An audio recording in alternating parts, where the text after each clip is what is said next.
Welcome to Subramani. This is meant more for the financial advisor than for the common man, but common men also have this problem. So what happens is, when somebody comes to me for help, we tend to start on day one and say, okay, this is what you should be doing. I mean, I have that mental list, so I say, okay, enumerate, keep this ready, keep that ready, and that kind of a thing, and tell people that this is what you should be doing broadly. Then I obviously refer them to some financial advisor, could be an RIA, could be an MFD or whatever. But I realized my mistake recently when I was dealing with a person who had recently been bereaved. She was trying to tell me that she has problems, she has problem focusing, problem understanding. She was still coping with widowhood. She was not very old, she was only maybe 53, 54, so she had lost her husband, who was more or less same age, a very fit guy, but of course she lost him to a heart problem, whatever be the reason. I was perhaps not even listening to her or hearing her. I just said, okay, do this, because now I'm used to saying that you organize yourself, and then I refer them to an RIA or an MFD, depending on the place where they're living and what kind of help they need. And then I realized that even putting together simple papers was not going to be very easy for her. And she was a well organized woman. She was working, she had taken some time off. Then I realized my mistake a little late, because what happens is, when you are an advisor or when you are a person who believes that money should be used very well, very nicely, you tend to think, okay, let me do this, you have a list of things to do, but you're not realizing one thing, that a woman who has lost her husband, she is a recent widow, is definitely still coping with it. Her children are not being children can be very useful, can be very helpful if they are the right age, but if sometimes even the children can be little insensitive, and children can be a little indifferent. They can say, oh, you can do all this, you are capable of handling. Yes, of course she is capable of handling, but she is capable of handling after 6 months. It takes her time for her to come around saying, oh, I have to handle this, They are overwhelmed, because suddenly you have to buy your vegetables, you have to cook your food, you have to do your banking, you have to pay your electricity bill. 50% of the work was being done by somebody else, right? So what happens is, suddenly you are alone. Maybe you are living in a gated community, maybe you are not living in a gated community, maybe you are living with your children, maybe you are not living with your children. Assuming that you are not living with your children, which means your work has now almost doubled, assuming that your spouse was doing half the work. So if let us take a simple case where the husband was going and buying vegetables, so she had no clue where he was buying. Maybe she knew where he was buying, but she was not very sure about bargaining. She was not very confident about going and bargaining. She's not confident about giving the cash and taking it back. I know, don't tell me that I'm getting very trivial and to small things, but I'm seeing this. So what happens is, when the husband and wife go to buy vegetables, the husband does nothing. The wife picks up all the vegetables, but the husband still handles the cash. So husband gives the money, takes it back and things like that. No, suddenly she has to buy the vegetables. She has to give a 100 rupee note, take back a 53 rupees or 47 rupees or whatever, right? So all that she has to do. She's not very comfortable buying vegetables online, because she wants to touch and feel the vegetables or fruits or whatever. That is what she's been doing for 50 years of her life, or 48 years of her life, or for whatever be her age. So suddenly you are having to buy the vegetables. You're supposed to make sure that the bags are in the right place. If you don't have a car, to make sure that the rickshaw is available. You have to give cash and get it back. It can be traumatic. Then you have to find the rickshaw, you sit in the rickshaw, you come back, again there is a cash transaction.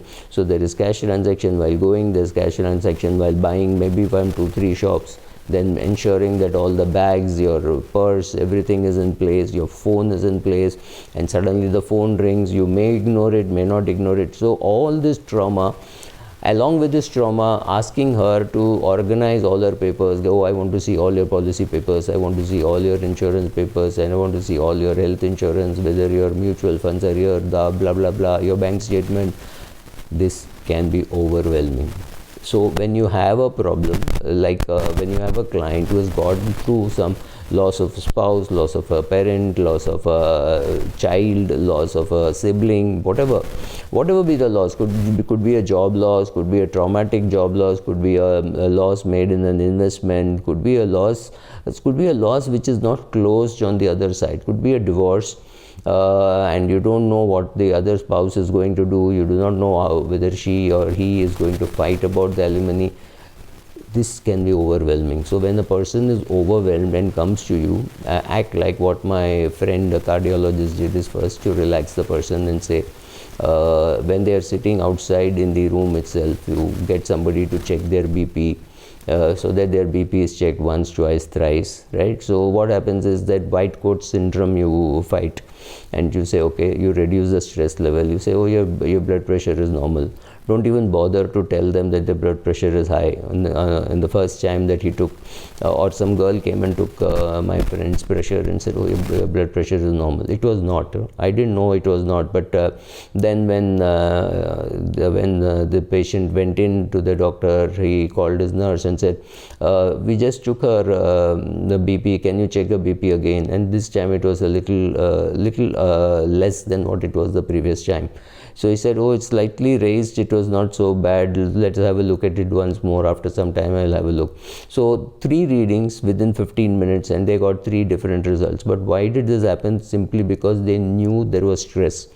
Financial planners don't handle stress on a day-to-day basis like a cardiologist does, right? So we don't understand stress. So if you don't understand client stress, don't give advice. Don't give advice on day 1 of meeting the client. There's no great hurry. Take your time, hear what the client is saying. So client could be stressed. Ask the client, when the client is stressed, ask the client, what are the first 5 things that is scaring you? What is worrying you? What is the problem? And then you say, oh, this can easily be solved. It's not really a problem. I can speak to your, you can set up a system by which all your utility payments are made through your credit card by setting up a standing instruction. So here, bingo, 5, every month there were 4 bills that they were paying, 3 bills which were paying. So she was traumatized about doing those 3-4 transactions. She was worried, password will come, password won't come, OTP will come, there could be a problem. What happens if I am unable to use it? Sometimes my phone hangs, what should I do? All these things are worrisome for people who are suddenly going to be doing these so-called mundane things, but by themselves. So suddenly you set up and say, okay, this setup can be done. You can make this payment by your credit card. All you do is set up a standing instruction in your bank and things will get done. So trying to simplify those things, which is not part of a job of a financial consultant. Your job is to invest money, right? But if you don't do these things and reduce the stress for that woman, I mean, then you realize that, oh, we are in such a hurry to help somebody, and you realize, oh my God, there is 72 lakhs lying in the savings bank account. This is very inefficient. Yes, of course, it's very inefficient. But for her that day, that is not the priority. Her priority is very simple. She wants to feel assured that she can live alone without any problems. She can handle all her payments, she can handle all her investments, she can handle their income tax, and so many things have to be now done by a single person. It could be a man who is going through this trauma saying, oh my God, I don't even know how to eat, I don't know when the cook comes what vegetables I should buy, what should be kept, or I don't have a cook, I have to cook myself.